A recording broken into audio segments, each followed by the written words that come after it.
Well, good morning, everybody. Welcome to episode 7 of the Family Business Podcast. Today I have Dr. John, Dr. Tyler with Rebel Chiropractic. Good morning. Welcome to the show, guys. Good morning. Good morning. Thanks for having us. This is the earliest Family Business Podcast, by the way, so congratulations. Outstanding. I'm not surprised. So, I mean, it's good. But it has given me a little bit of respect for the early radio people. Yeah, no kidding. Like you gotta get up and then they're like 4 hours ahead of us. Oh, you yeah. know? It's the best part of the day. Yeah, I mean, getting up and get stuff done. Rise and shine. So you guys, father, son, and one thing I've learned doing this Family Business Podcast is a name for someone like ourselves, Dr. Tyler, is SOBs, which is Sons of Business. Outstanding. And it was a group that a gentleman I talked to through the podcast that was in, and it's something I want to actually start eventually, is like a group of sons of businesses, and it just fits really good. Yeah, SOBs, right? I never heard that. So you guys are a dynamic duo, I like to call it, father son. Give me a little bit of the origin story of Rebel Chiropractic and how it went from the beginning to where you guys are now. Well, in the very beginning, the dream was to come to Waterville, Ohio, and be the town doctor. Okay. And as a chiropractor, I felt that there was nothing that I couldn't handle. And my mentor, Dr. Alex Cox, in the Gonstead system, he practiced in a small town, very similar to Waterville, so we sought something like that out. Okay. When we came here, it was kind of funny because people said, Waterville, Ohio? I mean, why would you want to practice there? I mean, it's a day's drive and a sack lunch from Toledo. Well, here we are 37 years later, and people commute every morning and every evening. Mm-hmm. So it seemed like a good fit. Good schools. We had options for our worship in several different locations. Those were key points for us and our impending family, because as we moved here, my wife was pregnant and our family was on the way. So the decision was made to start a business. And when you start a business with a child on the way, either you are going to make money and be successful, or you're going to have skinny kids. Yeah, well, exactly. Plain and simple. So failure was not an option. Mm-hmm. It was something that I had already decided previous to going into business that I was willing to do anything that I needed to do, as long as it was legal, moral, and ethical, to reach a point where my family was comfortable, we could give and live and save and be a value to the community. So that happened. We didn't know anybody in Waterville. I had a connection with one pastor in town through another pastor that married us. But that was our only personal contact in town. And we started off and just did what we needed to do as far as marketing. Obviously, no internet, no cell phones. We went door to door. We used newspaper advertising, things like that in the very beginning. And but our best value for 30 plus years was the first door-to-door interviews that we did. I had patients that came in up to 30 years after I started in practice, said, you came to my door and knocked on my door 30 years ago. And I said, well, that's pretty cool. I said, obviously that's valuable. I mean, it's a personal connection, that type of thing. Yep. So started in practice, and the honeymoon period was about 9 months long. And we had a challenge where the building that we were occupying at the time was sold, and I had the decision to make of, do I want to pay triple the rent or triple my overhead, or do I move? And 9 months into business, you're not really prepared to triple your overhead. Well, especially if it's not your salary, that's part of the overhead, right? Correct. So long story short, I prayed about it, and we had a new building that was provided for us. We did the work that it took in order to, in the next 3 months, in order to turn that over and get it ready to open for our practice. Now, was it perfect? Certainly not. Were there things we constantly changed over the next 30 years? Absolutely, to make it more valuable as far as space usage and so forth, including adding on to that building. But prior to that, I'm not a builder or anything like that. And my dad was played an integral role in helping me to not only tear out the first building and do that, but the second building as well. And then Dr. Tyler was born when we were, 9 months or 3 months into business, actually. So I go to work, see patients all day, then go to work, working on the new building, and get that changed over. And we did open up on our goal date of June 1st of 1987. And in the new building, and it was not an optimal location, but we made it optimal for us at the time. Gotcha. So For like the next 30 years. for the next 30 years, yeah.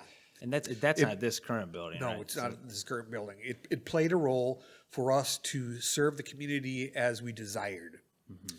And over the next 25 years, until Dr. Tyler joined the practice, it was a building that I felt called to be in Waterville, Ohio, and I wouldn't turn down any case. And whether it was a chiropractic related problem or not, we're trained as primary healthcare providers as a portal of entry into the healthcare system.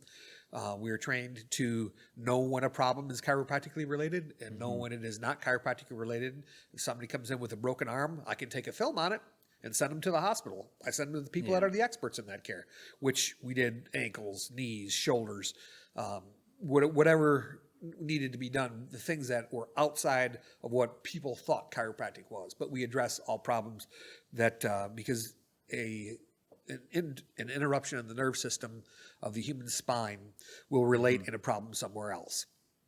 Yeah. So we saw that as our niche in the community, our niche in Northwest Ohio, and I built the practice up to where my mentor said, if you want to get an associate, you need to be at this level in order to be able to do that. And I wanted, we were 25 years into practice when Dr. Tyler mentioned that he wanted to, or he asked if he could practice with me. And I said, well, number one, I'm not going to give you anything. The IRS looks at less than an arm's length transactions, like giving somebody something, and especially if it's a family business, they look at it from a perspective way differently than they look at two totally different individuals that have no connection. So we wanted to do everything legal, moral, ethical. In order to do that, we went in with the end in mind. What do we want to see this business do? What do we want to see our relationship do? And I decided that I would seek counsel on that. And Dr. Tyler was contracted for basically a 10-year period going into business. 5 years as an employee and then another 5 years buying into the practice. Yep. But everything was set in stone ahead of time and on a contracted basis so that there was never any doubt where he was, where I was. The money wasn't the issue. The money wasn't the issue. Don't make it the issue. It's a business decision. Yeah. Yeah. And that has served us very well. We've used that bringing other associates into the practice. But when you start with the end in mind and have clear communication, I mean, that can definitely solve a lot of them issues that could arise. Oh, absolutely. Absolutely. I think a very key point, two key points in this perspective, our faith was congruent. Our faith walk is congruent, and our principles of business are congruent as well. Yeah. Yeah. And the third is your practice method for people that are in a field where there are two separate individuals performing the same function. Okay. I think those are key. I mean, a partnership, whether it's a family partnership or a non-family partnership, is like a marriage. Yep. Yep. And you have to be congruent on those because you're not going to change the other person. They are who they are. If you know your wheelhouse, and if both of you know your wheelhouse, it's not a 50-50 deal in any business. Yeah. I mean, even when you go into partnership with somebody, it's 100-100. You do what needs to be done. You do the work that needs to be done and get it done. And both of us together knew our wheelhouse, and we've learned the specifics of our wheelhouses much better, and it's been much more defined, and we've been able to really be in our zone, be in our wheelhouse, and thrive in that area. I think what happens is when people are always involved in someone else's stuff, it seems like to that person it might be lack of trust, or they're trying to control it because they don't feel like they can do a good enough job. So it's like, if you have a little more defined areas, it's good and bad depending on the culture of your relationship and like how that is. So, And if I may jump in the very first year of practice, I was a new doctor, and I was good at what I was doing, but like I wasn't 25 years good. And so there were people who were coming in, and when they came to, at that time, our business was called Waterville Chiropractic Clinic. So when they came to Waterville Chiropractic Clinic, they had a choice for the same exact fee of seeing Dad or me. What would you choose? And so for the people, God bless them, that chose to see me, they were, quote unquote, taking a chance. And if under my care, there was a moment of like, man, I thought I would be feeling better by now. I'm a little bit discouraged, that sort of thing. To Dad's credit, he would come in, and from day one, he never called me the kid. He never called me son. He never called me anything like that in front of patients. He'd walk in. He's like, all right, let me go ahead and see what Dr. Tyler's doing for you. He would analyze them. He would do exactly the same thing that I would be doing for him. And he would pat him on the shoulder, and he'd say, you know what, Bob, whatever. You know what, Bob? Dr. Tyler is doing exactly what I would be doing for you. And you just need to stick with him for just a little bit more, and you're going to start to get better. He would edify me in that way. Yeah. And wouldn't you know it, like the next adjustment or the next week, that Bob, whoever would come in, I'd be like, how are you doing? He's like, I'm so much better. This is amazing. It's like their problem was almost in their mind. It's like a placebo almost, I was doing right? the exact same thing that Dad would be doing. And but they just needed that edification, like the master, kind of letting them know, like, hey, I stand by his decision just as if it were me in the room. And that meant a lot to me back then. It still means a lot to me. I try and do the same thing for our new docs in the exact same way. I try and come in here and edify them, and I just think that meant a lot to me all those years back. Well, adding to that, though, looking back from a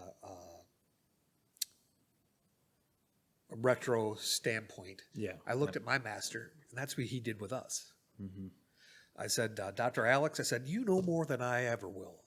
He said, son, if I do my job right, you'll be better than me. And that's the way I've always looked at somebody coming in, whether it was Tyler or somebody else. Yeah. And I'm very fortunate that he wanted to pursue chiropractic, is that if I do my job right, he'll be better than me. And that is, I mean, it's a humility step, but it's a decided humility step that, we are all gifts from God, but we can all get better. And as Mark Twain said, the best teacher in the world is experience. Better yet, somebody else's. Yeah. Yep. So if I have certain experiences that I can relate to him for the same problem or the same issue that we're dealing with, whether it's chiropractic or business related, and I've already had experience with that, if he's open-minded enough to listen, because that's also a key. We both have to be open-minded. I mean, just because we've always done it this way doesn't mean that that's the right way. I mean, we're 37 years in the business. Things aren't done the same way as they were in 1986. Plain and simple. So if I'm open to his generation and his thought processes that I don't even know about, I mean, we didn't have the internet, we didn't have cell phones, and obviously I've tried to be ahead of the curve and prepare our business for when he came in as far as digitizing things and getting things more in line with what he would experience in grad school. Yeah. But the edification process is so important in any business, especially when it's generational. Especially when it's generational. If you want to have that generation succeed and build upon what you did, because 1 and 1 doesn't make 2 in business. 1 and 1 can make 3 or 4 when it's generational if you do those types of things. Definitely. And I laughed when you said as long as he's open-minded, because like I just heard my dad saying like, why do you want to learn the hard way, Ben? Like, I've already learned this lesson. Sometimes it's necessary. Yeah. But just like me, I had to be open-minded to the younger generation. but understanding that he had gone through the same trials and tribulations and challenges with his grad school opportunities and so forth, that he was just as qualified as me to see that patient. And, so all they needed to hear was that he's doing the right thing. And when we are that's part of the congruency with our practice methods, is that we have the very same or similar thought process, and it's individualized from the sense of it's a different individual's hands when we lay on the hands with chiropractic. However, the method of analysis, when you have that streamlined and you're going through that, it eliminates the variables. You're doing the same thing he would have done in the same situation. Correct. As long as everybody's doing what, following the practice. Correct. So that makes it like a united way of practicing chiropractic. There would be no other way to approach the community. And if I can quote you, Dad, I don't know if you plagiarized this or if this is something you made up, but he always used to say, methods are many, principles are few, methods often change, principles never do. And the reason it rolls off my tongue is because he's been saying it for decades, and it's so applicable for what we do.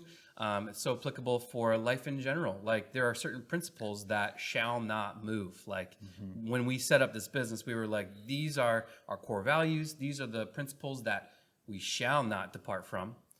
However, we understand that over the passage of time, like, the method with which we have to use and adapt and change in order to achieve those principles must change.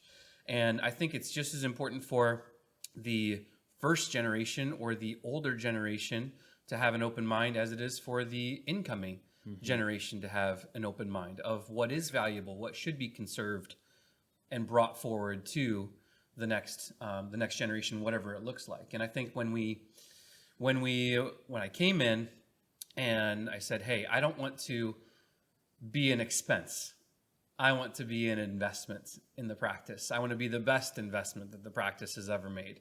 I want to make sure that I can bring more to the table than I am taking from the business. And that led to a slow growth and kind of like a tough period for me, which was, relatively short because our practices and our system is so good and chiropractic is so great.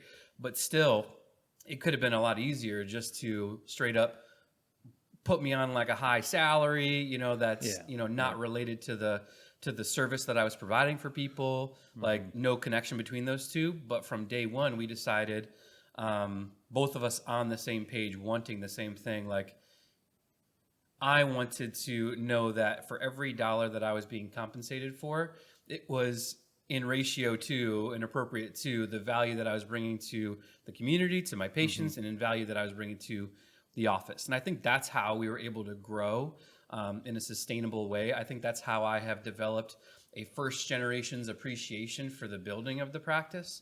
Because I felt like I went through my own first generation's building of the practice, and we've carried that forward to our next doctors as well, so that nobody just gets handed stuff and kind of just feels like this is the way that things always were. Like, no, all of us have gone through like this time when things are a little bit tight, because like in the very beginning, we had to earn our way. We had to provide enough value for the people that we were taking care of that they trusted us enough to be able to spend their hard-earned money with us in exchange for the results that we were giving them. And I feel like that was a really important thing that in the shaping of me and who I am.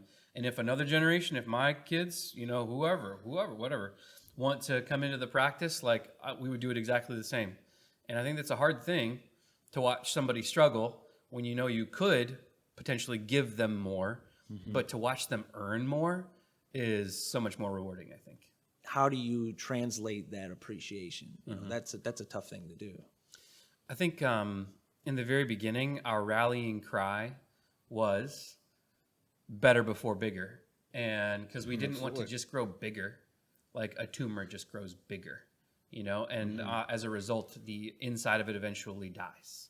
And like becoming better, and then having our people, having our patients, having our client base demand that we become bigger because we are so good, because we are delivering such a good service, we now have a responsibility to deliver it to more people. Like, that was why we wanted to grow bigger, not because simply for the fact of being bigger or increasing revenues or whatever. It was always like, if we can help so many people and that we can't help anymore unless we physically hire more people to be able to do it, like, then we must be doing something right. It was like a self-limiting litmus test. It was like, for sure, like, we know we're doing the right thing if we focus on better, whereas you don't always know if you're doing the right thing if you're just focusing on growth patterns and growth strategies and growth trajectories. But if you focus on quality trajectories and service trajectories and efficiency trajectories, and as all of those get better and better and better, and you still find yourself like not being able to get people in a timely manner, then shoot, you got to get bigger, you got to hire more people. And I think that that's been a really important thing that we've been on the same page about as well. And in bringing people in, they're on that page too. It's like a side effect, right? Getting big, you get bigger because you get so much better. Normally, I mean, that's 100%. And I have the notes from that meeting that we had that are still on my office wall. I showed it to him just within the last 6 months of the steps that we wanted to take to get better, that were necessary to get better, and then grow beyond the building that we are in to be able to come to this building. Because who wants to open a new facility and go down in business? Yeah. You know, there's the initial Hollywood or honeymoon excitement period of moving, but then do you want to see that go down afterwards? No, we just wanted to take that to the next level. Okay, we've plateaued here, and whether it's a church, whether it's a ball game, you know, if 80% of the seats are full, people determine that it's full. Well, we were in a certain building that, you know, we could see a certain number of patients in a day and serve them, and we reached a maximum point, and then so we plateaued, but then we had the system improved, and we're always seeking to get better, so that as we moved along that plateau and moved into the new building, we could just accelerate from there. Yeah, you could scale because you prepared. Correct. Correct. And by the way, this is a beautiful place you guys have here. This is like I mean, I've been to a couple chiropractic places, and this one's definitely like it's got some good feels to it. You know, like it feels good when you walk in. I mean, I really like it here. Thank you. Yeah, it's intentional. I can tell. It is intentional for sure. We live in a world that is filled with a lot of pain, a lot of suffering. The people that are riding by you on the highway probably have more going on than you could ever know. And we wanted these four walls to be just like palpably different than anywhere else out there. We want people to walk in, and we want the aroma to be one of hope.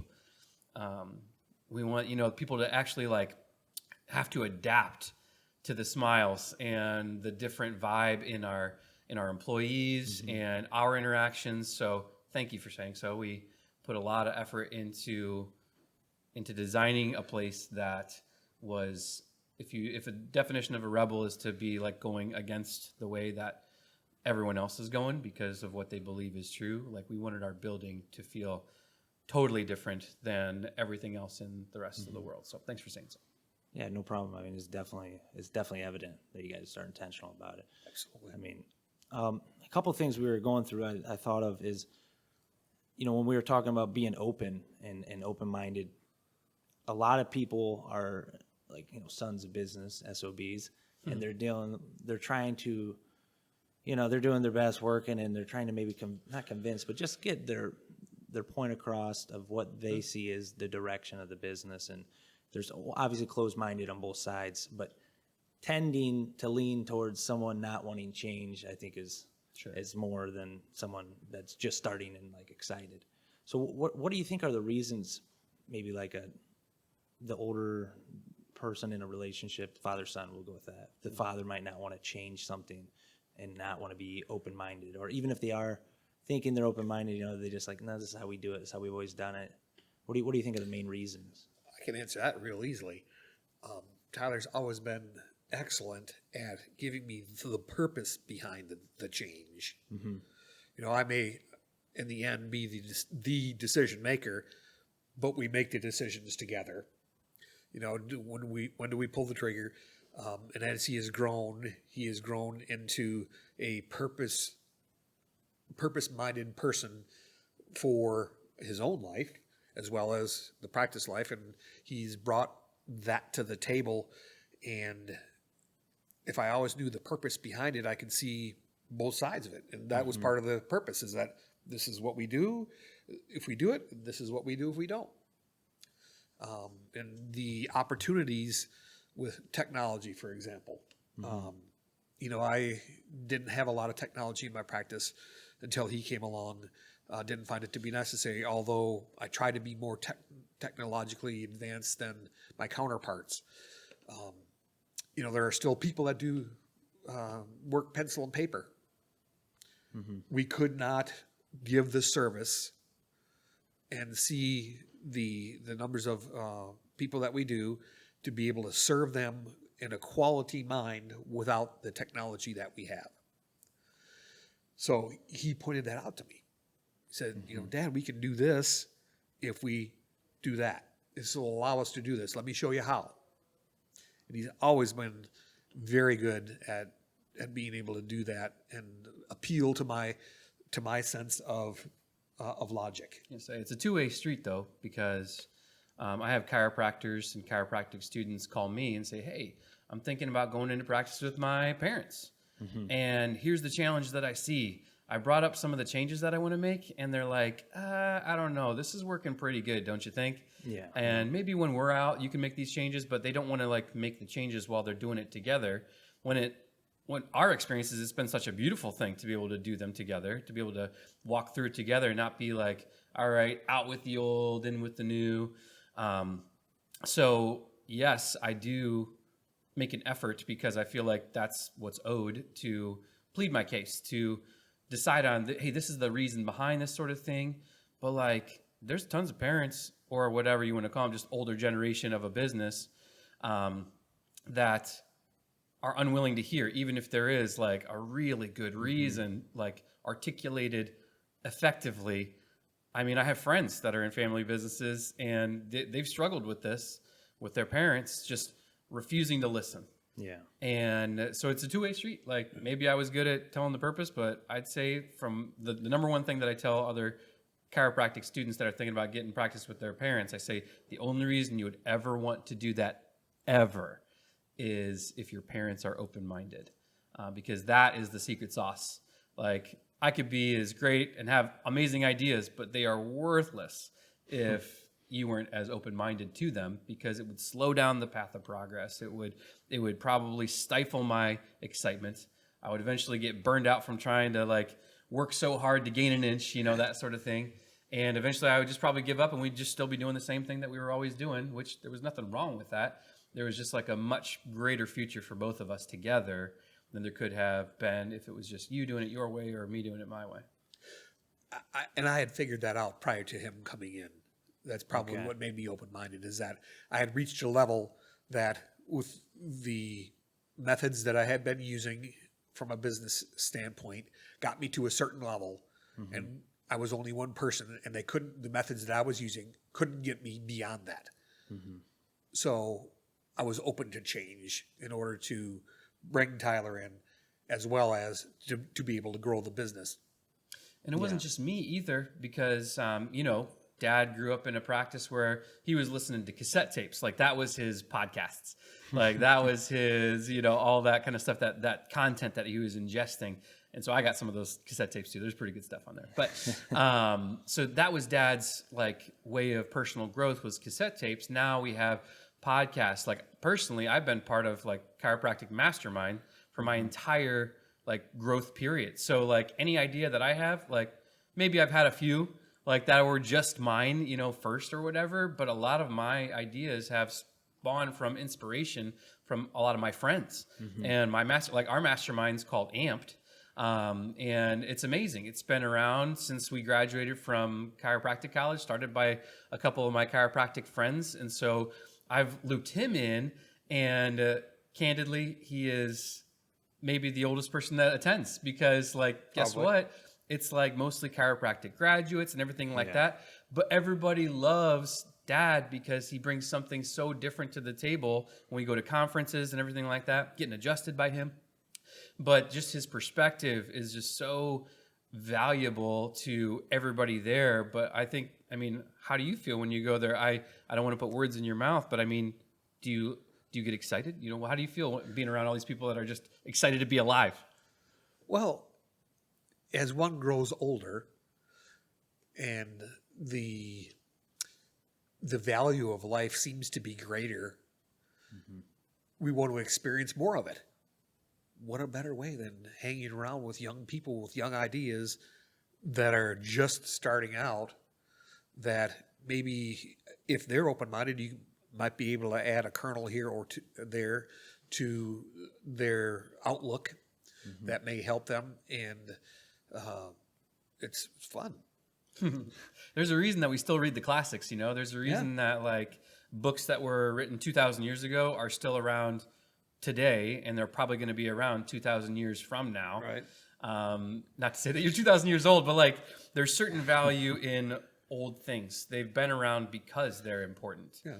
And I think that there's a lot of things that younger generation miss because they fail to understand the value of classical truths that were true in 1986 and are true today in 2022 and will be true, 36 years from now, Right. because of their steadfast, True story. Yeah. When I first started working with Dad till now, personally, it's grown a lot. And it's been in, 5-6 years, like actually with him working a lot. And at the beginning, you just don't realize as much as this guy's been here for 25 years, like maybe I should give that a little more credit, a little more value a little more weight than I'm giving it. And, another thing you're saying, the masterminds, I think that's a great place for young people to go to, because a lot of things you might hear in there are tested already, right? These are tried and true things in this age. You're not this isn't your own hypothesis that you just came up with all the time. You're like, no, like these guys are doing it and it's working for them, and we'll just do it a little different. And I think there's invaluable groups you can go to, and especially having someone like you in there, giving some more experience to the table. I mean, I love hearing stuff like that. It's incredible. So, Well, you have to go through storms in order to grow. Everybody does. Nobody is exempt from that in any business. If you're going to stick around for a long time, you've gone through a lot of storms, and each one of them humble you. You figure out, I am strong enough to get through it, but boy, took a chink in the armor on that one. Knocked me down, but I got back up again, dusted myself off, and start all over. So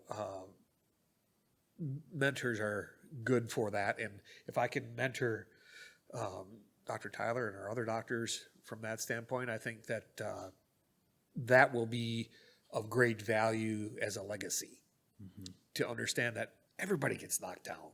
Everybody. Doesn't matter if you get knocked down. Did you get back up? Did you get back up and, keep your eyes on the prize and be happy for the next day, and be happy when that sun rises and God gave you another day to be and to serve and to go out there in the community and be of value to it and not take from it. And so a testament to our relationship, I think in the 10 years that I've been doing this with you, like, I'm sure a typical question that I get is like, do you ever like fight? Like Orange County choppers, like they're just like yelling at each other and stuff. Like, no, we don't. Throwing chairs. And all that time, like, that's just not how we deal with it. And no one teaches you how to do conflict resolution. Like in life, it's just your parents, but like no one teaches you how to do that in the workplace. And when your workplace is with your family, that could be a tricky thing to navigate. But in all that time, it's not that we haven't disagreed. It's not that there hasn't been moments of tension, but tension can be good. Tension, like when you feel that tension, like that's like a signal to like lean in just a little bit more, because it means it's really important. And it's really important to both parties, which means you should spend some extra time on making sure that you make the right decision. And I'm an oldest brother. I have two younger brothers. And for those, I want to say hi to the oldest siblings out there. Hi, oldest siblings. So if you're an oldest, you get this. Like sometimes you do stuff just to get on your younger brother's nerves. Like you just, for no reason, just walk in, slap them across the face. They did nothing to you, but other than be your brother, so you just go and you do it. So my dad would always tell my younger brothers, he would tell all of us, but he would tell my younger brothers, like, you know what? He's just going for your reaction. The best way not to fight with somebody is like not to fight, not to fight back, not to give them what they want, not to do anything like that. And Dad didn't just say that to us, but I feel like you model it too. Like, Well, I'm a middle brother. yeah. So you model it because Natural tendency. you can probably even just tell by our personalities. Like I'm more high and low. I'm like more emotional, that sort of thing, where Dad is like steady as she goes. Mm-hmm. And I could either infect him, and there have been times when you've been more high and low. I'm like, wow, I must be rubbing off on Dad. But most of the time he rubs off on me in the sense where like he brings me more as like a steady as she goes, like level your emotions. Like when you get really excited about something, that's great, but like make sure that when the bad times come, you're not getting that down, because this too shall pass. And if there's ever been a time when there was tension, I feel like he modeled the steady as she goes and has brought me along with that. And that's allowed us to be able to navigate tough things, either with team or with, that's probably the most, the biggest, the biggest struggle probably for any business. But knowing what to do when you've never done something before is really hard. And sometimes you feel like you're just making it up. And both of us sometimes feel like we're just making it up. But at least if we're making it up together and we're on the same page, we know that we got each other's backs. And if something doesn't go the way that we had thought, like there's not like blame thrown. I just think that that's how we've navigated conflict, is by understanding that in the big picture, like we're going to forget about this like a month from now, or we're not going to remember this a year from now. So why get all worked up about it?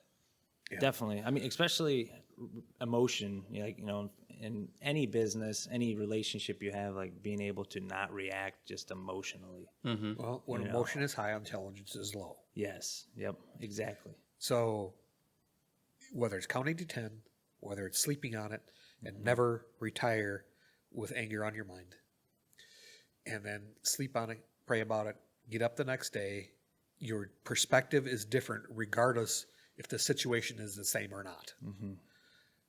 That's been something that I've had to do in my own life, in our business life. Just step back. Don't make an initial reaction.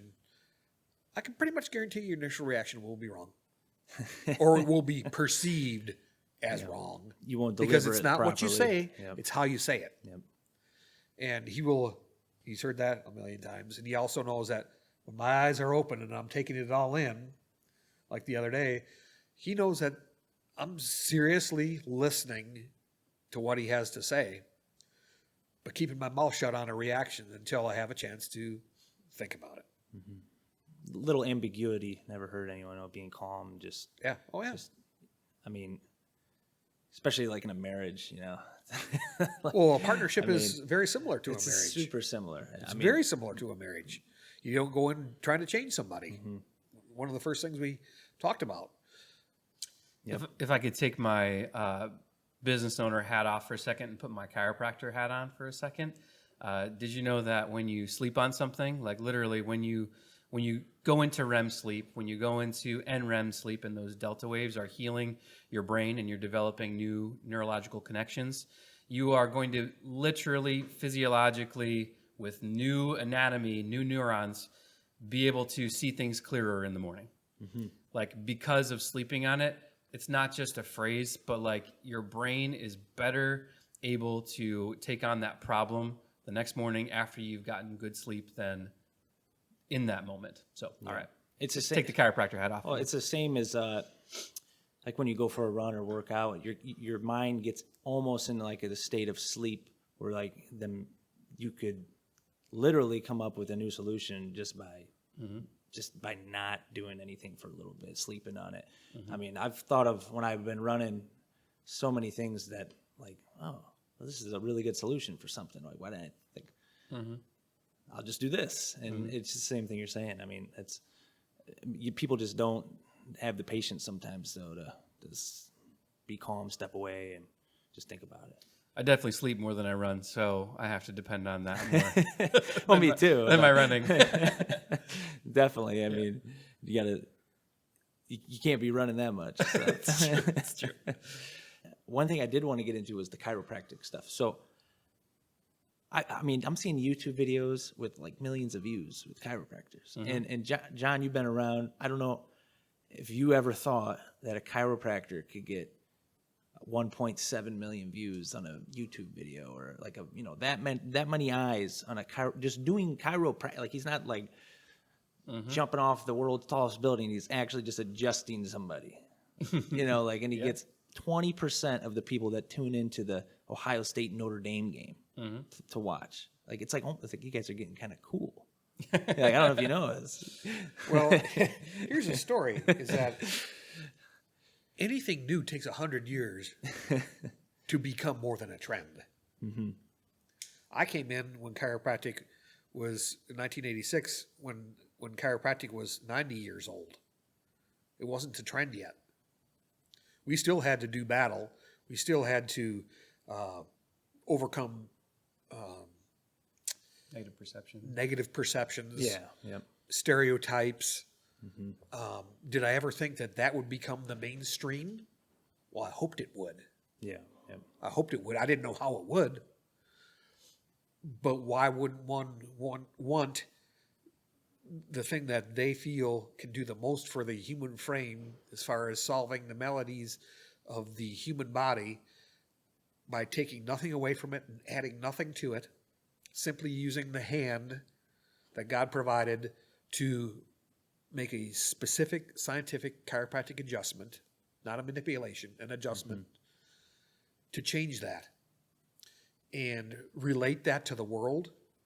Well, YouTube can tell a whole lot more people than I can. Not even knowing what YouTube was, or Google, or anything else. I mean, these are all made-up words as far as I'm concerned. Well, come on. In Dad's own words, he'd probably say, "I don't have a YouTube. I don't know." Well, I don't, but I've watched things on it. I know.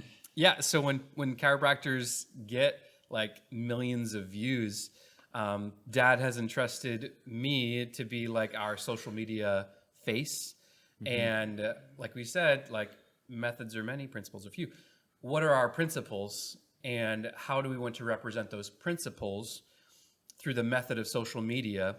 Not how do we want to place the method of social media ahead of our principles, meaning, like, what's worth getting 1.7 views? Is it worth, laying somebody down on their back and putting a strap around their neck and yanking on it, because that will get 1 million views because it's shocking. It's like, sometimes to a lot of people, honestly, if they put, the microphone right up there by the neck and everything like that, it's shocking. It's like cringy sometimes to some people, but it still gets the views. It still gets the click. That may be for some people, and I'm not hating on them for wanting to be a chiropractor that does that. What we've chosen with our principles is we want to get 1 million views someday, but for bringing value and education, not necessarily just shock and awe, but we want somebody to watch our videos and say, gosh, I was hopeless before watching this video. I was told that I was going to have this diagnosis for forever. And watching this and seeing that person tell their testimony, and they have the same exact thing that I'm dealing with, maybe there is hope. Maybe I should seek out chiropractic. And then a step further than that, maybe I should seek out Gonstead Chiropractic, because that seems to be the kind of chiropractic that this person sought out. I think people are understanding more and more that there are a lot of different types of chiropractic, differentiated wildly in technique and in philosophy. Our technique and philosophy is one based on specificity. It's one based on the idea that we intervene as little as possible into the body, because the body by nature is designed way better than we could have ever done it. So we intervene, we mess with it as little as possible, as specifically as possible, to have the largest possible effect. And if you wanted to have the largest possible effect on the body, you would focus on the system of the body that controls all of the other systems, and that's the nervous system. So if we can figure out how to influence just a part of the nervous system, now we can influence every other part of the body. If we practice enough, if we're in this game long enough, we've seen enough cases, and we have enough experience, we can know faster and faster exactly how we need to do it in order to give people the results they're looking for. So we would love to have 1 million views. We've not had 1 million views. We do pretty good. You know, we've on a few like Instagram reels, you know, we've gotten like hundreds of thousands of views. But on the one that is our most popular reel, that had like 475,000 views, it was one of our chiropractors delivering a gentle like fingertip adjustment, no sound whatsoever, to an infant. And people are like, why would chiropractic even be necessary for an infant? Because in their minds, chiropractic is for neck pain, lower back pain, sciatica. They would never think that by taking pressure off of a baby's nervous system, now the brain can communicate to the stomach and they're not going to have the colic that they were dealing with.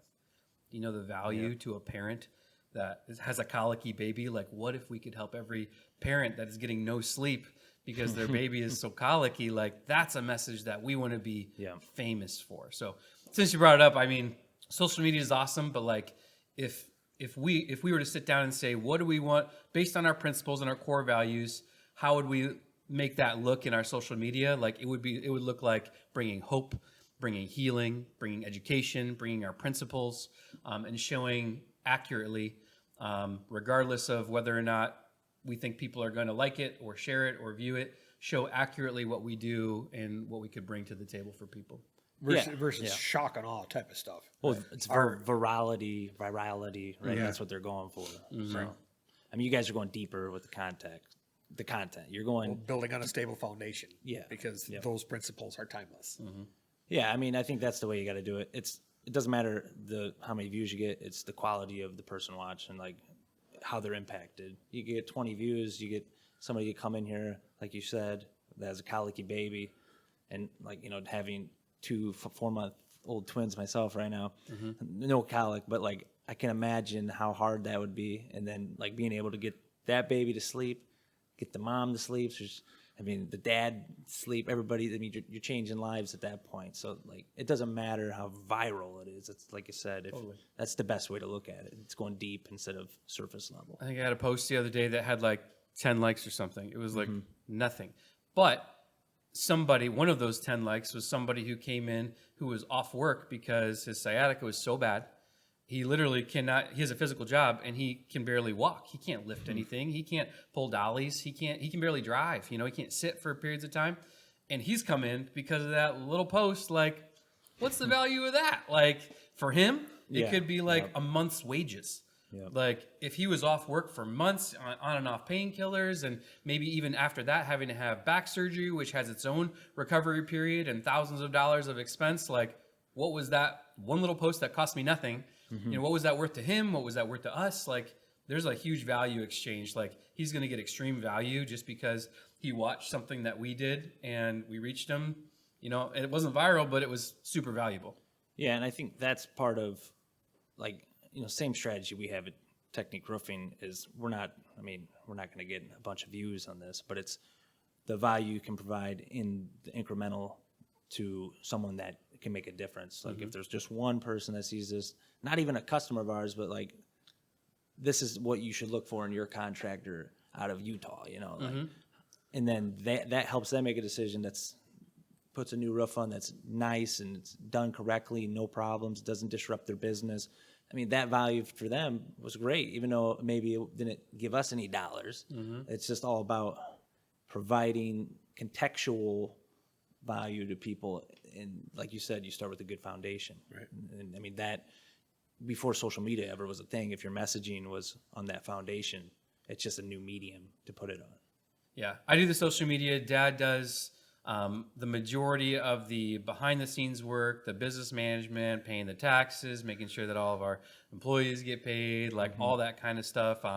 You know, managing the building, repaving, you know, the parking lot, like all the just not sexy stuff. Dad is all over it. In addition to that, he's taking x-rays. and helping to analyze the x-rays. So I think that division of labor, that's something that now in practice we're having to figure out, like, because we're trying to figure out, like, what's this place going to look like with the eventuality of Dad, like, not being here. Right. Which right now in the moment is like a scary thought, just because his what he brings to the table is so large. Like, how are we going to plan to replace him and eventually replace me? Like, if you want to take this thing out, like, what's Rebel going to look like in 100 years? Like, that would be really cool if we could set the people 100 years from now up to be able to have a successful place that helps a lot of people. Like, if you have that mindset, I think it's possible. You just can't get stuck, like, myopic in the here and the now, and you got to have the hard conversations, like, what does this look like, to pass this along to the next people. Right. Yeah, it goes right back to what you said, thinking how you get better, not just how you grow, because it's a side effect. So you can scale from something that's really efficient and really, delivering value to customers. I mean, that's where you want to focus your energy, for sure. Take your mind off yourself, put them on other people. You never do bad. You always, no matter what your situations are during the day, if you leave them at the doorstep, which is why we have the mat there, to leave your problems outside, and you take them and you put them on other people and serve other people, your problems seem very small in the end. Well, I appreciate you guys being on the podcast. I mean, I really do. It's been really fun. It's been our pleasure. So thank you so much. Yeah, absolutely. Any closing thoughts, Dad? Do you have anything else to add to the table? The literal podcast table? Keep doing what you know is right, for in due season you reap a bountiful harvest, if you don't quit. It'd be hard to top that. Doesn't get any better. Yeah, honestly. Well, thank you again, guys. Appreciate it. You bet.